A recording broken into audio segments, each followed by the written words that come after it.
That's National Football League Commissioner Pete Rozelle talking with Al Ward from the Commissioner's office. The selection has just been made for the Chicago Bears. Pete Van Horne, the tackle from the University of California, Southern California, from USC. Did that match up with what you felt? What I got 2 weeks ago was Randy McMillan of Pitt, a slight edge over Van Horne, with Van Horne closing fast.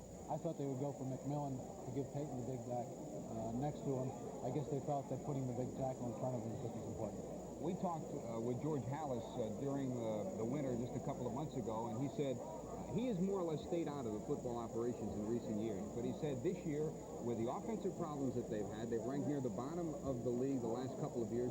He said he decided to step in. It was his move and his impetus that brought Ted Margerum in as the overall offensive coordinator. What kind of an effect is that going to have on the Chicago offense? Well, the knock on Margerum in Baltimore was that he was too conservative. So now they brought him in to liven up an offense that was too conservative. Well, unless he's had a complete change of philosophy, or they make him change his philosophy, I don't see where that's a great progression. He's done great wonders with some outstanding quarterbacks in years past. They hope that he can do the same with Vince Evans, I gather. I think that's what they got him for. I think when you have a Peyton, you're not going to go to a flashy offense and build it around your quarterback. And now the receivers are minus Jimmy Scott, so they're in trouble there. I think they've got to build something around Peyton like Buffalo did with O.J. a few years ago.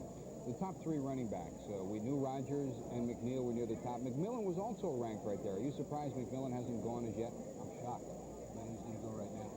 Okay, you think he's up this time? I think Baltimore will take him. All right, that's Randy McMillan we were talking about from Pittsburgh.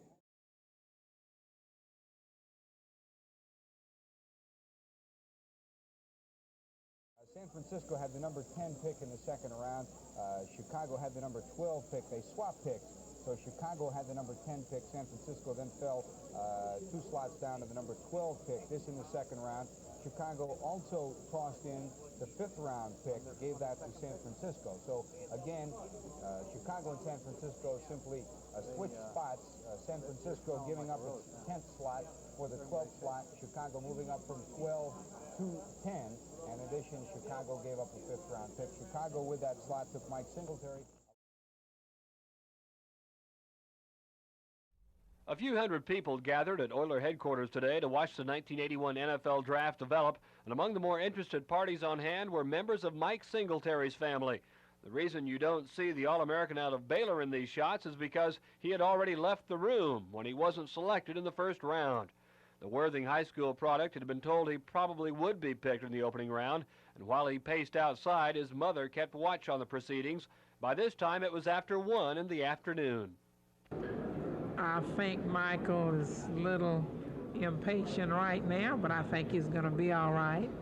He has courage, and I kind of think maybe that he'll be picked on in the second draft.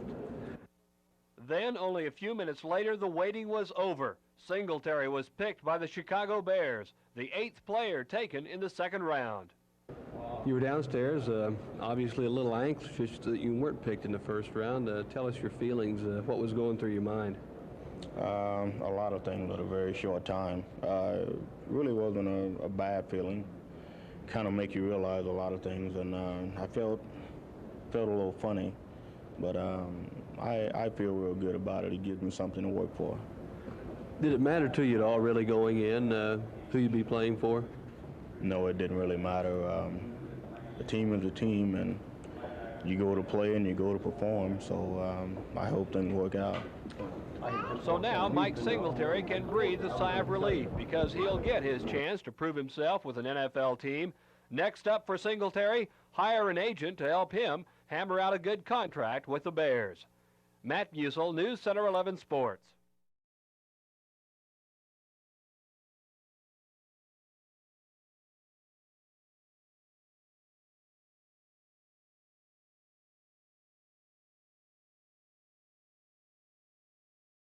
They had all of the experience running the routes that you're going to run. They're exactly the same, and you'll pick up a little more skill as you go against better defenders. And that's a big difference, of course, between playing in college and playing in the NFL. The men that you're running against There just aren't any weak ones out there, so Margerum will have to sharpen his skills a little bit. Well, Margerum out of Stanford. Let's check exactly what that selection has meant now in the western part of the country. Chicago has drafted Ken Margerum. Let's go out now to Ron Barr, who's live in Oakland, California, giving us an eye not only what the world champion Raiders are doing, but what this draft means to everybody in the western divisions of the AFC and the NFC.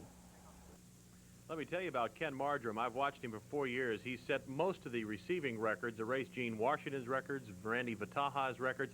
He is just an outstanding athlete. He was expected to go a little bit higher, I think, than, well, a little bit higher at least in the second round. He has great concentration. He runs excellent pass routes, and he has a great set of hands, and he can really, really jump. I think the thing that probably hurt him and not going sooner was his size. He is listed at 5'11", 166 pounds.